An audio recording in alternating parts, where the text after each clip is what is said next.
Before I start my review, I should give full disclosure. To enable me to upload this video on release, I received an early build of Shadowman Remastered as a review copy from NightDive. So my opinions are not based on the final build of the game, but with that being said, I didn't experience many bugs or any other problems, so I doubt my opinions will change too much when I play the final build. I'm also a huge Shadowman and NightDive fanboy, so I can't truly be unbiased with this review. However, if this remaster didn't live up to my expectations, I would make that be known. Spoiler alert, the game did live up to my expectations, and more. Going into this, I just wanted the game to be as good as the remaster of Turok. I was expecting that same level of care and attention to detail, but I didn't have the imagination to picture what that version of Shadowman would look like. But when I did get my hands on the remaster, I was blown away by how the game looked and played. Everything was streamlined and modernised, but while staying true to the source material. Much like how there are rules to renovating a listed building, NightDive have respect for the games they are remastering, and it feels like they follow a strict preservation rule set, never adding anything too new that would look or feel out of place.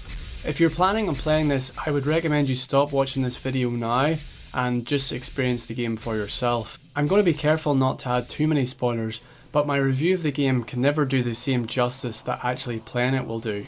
I may sound a little defensive of the game in this review, but it's because I'm trying to counter some arguments I've seen online where people are saying not to buy it, and I would hate for any fans of Shadowman to miss out on this. They say you should never show a work in progress, which is good advice, but when announcing a game you're between a rock and a hard place. The alpha footage can generate excitement, but it can also be a bad first impression to people who will assume they're seeing something close to the final product. A lot of criticism I see for Shadowman Remastered is because all that's available to watch up until recently is the alpha footage, which is unfortunate because the alpha footage doesn't nearly do justice to the remaster. Take this one scene from the alpha for example. One of the online comments said the textures are noticeably worse, which is true because if I cut to the final version, you'll see that the textures have been greatly improved. And I think you'll agree this looks even better in motion. But it's not just one part of the alpha, it's all of it. And I'll give one more example before I move on to my review. This one is right at the start of the game, and you can see in comparison to the full game, the definition of the textures are much higher in quality. So don't be put off by the alpha footage. In fact, don't be put off by my footage because I'm not playing in 4K. You should really play this game for yourself. Now, with that preamble out of the way, we can get on to the full game proper. Let's first talk about the elephant in the room, cut content. I knew there was cut content in this game, but no one really knew what that meant or how we would access this new content. Is it some bonus option in the menus? Is it unlocked after you complete the game? I don't want to spoil all of the cut content in this review, but I will show how to access the first cut area of the game to give you a flavour of how the levels have been added back in. As a side note, I do have a full playthrough of the cut content on my channel, in case you don't mind spoilers. The Asylum cable cart has been modified in the remaster. Originally there was only one lever to take you back and forth, but now there are two levers that are numbered. And we now have a pretty handy new texture on the wall telling us where we are. So to access the new content, simply select lever number 2, which will take you to the experimentation rooms, an unreleased level which I didn't even know was cut from the game. In the experimentation rooms on my first playthrough, I spent about an hour and a half exploring this area before I completed it. I couldn't believe how much content and lore about the asylum was in this area. I thought maybe we would get a few extra rooms, but nowhere near as much content as I played, and I still haven't backtracked this area. One thing I couldn't work out was how was it possible for the cut content areas to have Govey and Dark Souls, and yet in both the original and remastered versions, the total soul number adds up to 120 souls.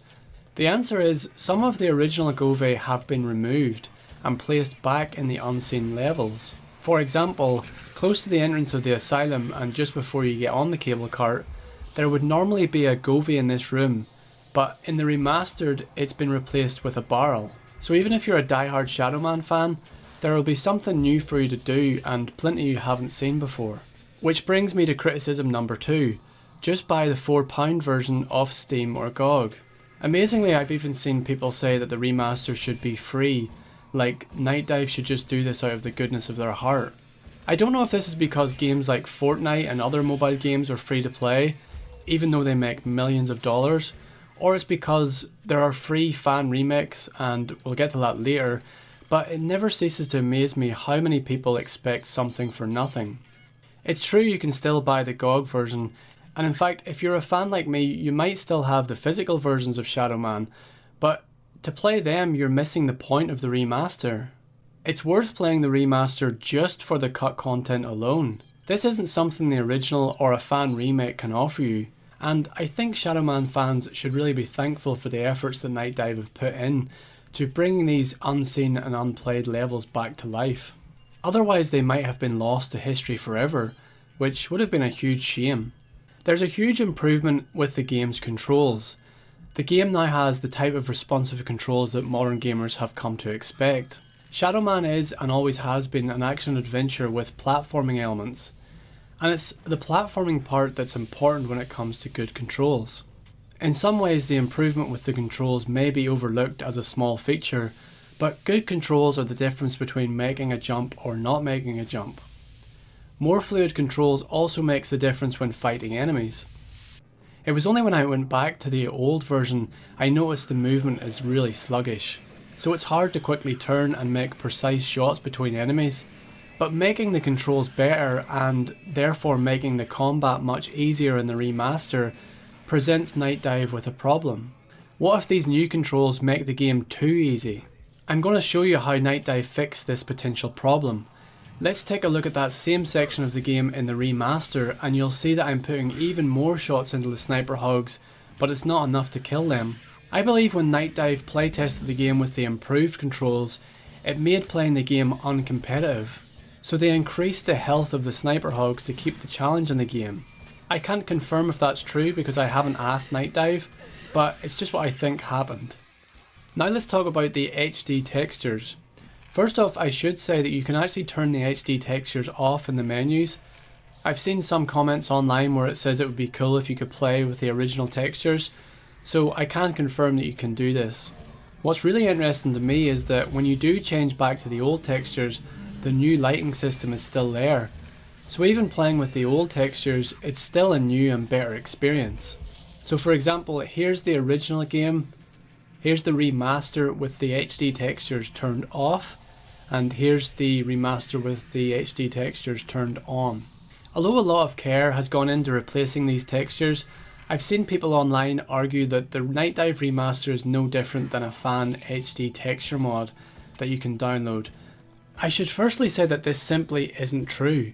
I've played the fan retexture and it's good, but it doesn't hold a candle to the remaster.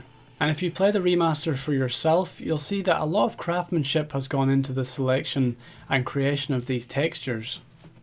But I would also like to add that there isn't just someone at NightDive googling free texture packs and swapping out the old textures with HD ones. And this stuff isn't just getting AI upscaled. Some of the textures would have been painstakingly recreated by a graphic designer. Let's look at a couple of examples. The health wheel on your HUD to me looks like it's been totally recreated by a graphic designer and made far more modern and high definition. As do a lot of the menu items. Clearly they've been retextured in HD. Again, something that would have been done from scratch. You can't just Google, for example, looks teddy bear. You can't just type into Google looks teddy bear HD texture and it'll just come up. Also, the Fire Temple's doors is a good example of something that's a very unique texture to Shadow Man. It's not just a case of going and downloading a wood grain texture. But with that being said, I do really like all of the other textures, like the wood grain effect in the Fire Temple. I thought it stood out to me as a very good quality texture. I've put over 10 hours into Shadow Man at this point, and I haven't noticed one texture out of place. So I feel like a lot of effort has gone into matching what was originally there and upscaling it to something that just doesn't look out of place. It should go without saying that this remaster is much more than an HD texture mod. Did you ever wonder why fan-made stuff is free to begin with? It's because legally fans can't charge you for the content they create, because they don't own the licenses to the game. NightDive have done the hard work in coming to an agreement with the license holders which gives them the right to officially release the remaster on your PC and eventually consoles.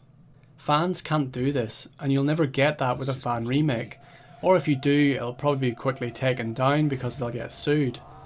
And anyway, the update to the graphics doesn't stop at the HD textures and resolutions that have been upscaled.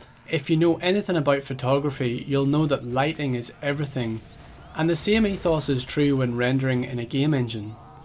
In the original Shadow Man, if you look at the character model and the shadow cast on the ground, especially around the gun, it's very blocky.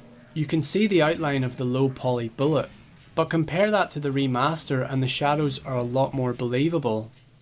There are lots of times when playing the remaster that I just paused and looked around at the shadows. It makes parts of the games look completely different, like you're looking at the game in a new light, if you'll pardon the pun. Just look at that shadow, man. With a game called Shadow Man, it's good to see that NightDive have improved the shadows and lighting. NightDive have a unique ability when remastering games to improve the game to the point where it feels like you're playing the same game but a totally new experience. I talked about this with my Turok Remastered review, where NightDive lifted the fog from the game. This made Turok feel like a totally new game to me, and it really felt like it's what the original devs intended for Turok, but couldn't because of the limitations in hardware. The fog was actually added into Turok by the original devs to limit the render distance. I feel like Shadow Man, the limitation was the lighting. I'm sure if the original devs could have used dynamic shadow mapping and per pixel lighting, they would have. There are other smaller changes I should mention. These small changes I do believe still make a big difference. One really cool feature I use all the time, and it's really good whenever you're in the middle of combat, is the weapon selection wheel. When you bring up this menu, it kind of slows the game down, which is actually just a really cool effect because it kind of blurs everything and you can see some really nice lighting effects. But it also means that the combat doesn't feel too interrupted. I know people probably got used to the original menus, but I do find them pretty slow to navigate. You can't just use the mouse like in the remaster. You have to use the movement keys around, and selecting items for each of the hands just to me feels a little bit awkward in the original. Like I said, for diehard fans, I'm sure they just get used to this, but having the new streamlined mouse controls in the menus, even on the main menu, it's kind of awkward just using the up and down arrows to navigate menus. If you can use your mouse, it's just so much easier. The graphics of the menus are of a much higher quality, and the textures on all of the items look much better too. Someone on the NightDive Shadow Man Discord server mentioned that it would be cool if the game had a cadeau counter. And if we look at the original warp menu using Luke's teddy bear, you'll see that there's only a soul counter for each of the levels. But in the remaster, it also tells you how many cadeau you've picked up in each of the levels. It's really hard to remember which cadeau you have and haven't picked up, so I'm really happy they added this feature in. Again, these are all small changes, but it just makes the whole experience more enjoyable. I think it's admirable for NightDive to even do this remaster. There are many companies who wouldn't take on the challenge of remastering what is a pretty niche game. Shadow Man is a hard game for people to like. It doesn't hold your hands and in parts is hard to navigate by design, which will put a lot of casual players off. But I like a challenge, and it's why I like Shadow Man. It's also why I like Dark Souls and Zelda games, and in many ways Shadow Man has elements of both Dark Souls and Zelda, which is impressive considering Shadow Man predates even Demon Souls by about 10 years. My final thoughts on the remaster is there is no better way to play Shadow Man. In fact, if you want to experience the full game, including all of the cut content, the remaster is the only way to fully experience all of what Shadow Man has to offer. I've loved playing this game on PC and reliving my childhood. I haven't completed this game since I was a kid, and I'm also really looking forward to the console ports, so I can play it on a console just like I did first time round on the Nintendo 64. And I really hope we get a physical version from Limited Run Games. Thanks for watching this video. I also have a full playthrough of the game on my channel and a video dedicated to the graphical comparison, so please check those videos out too.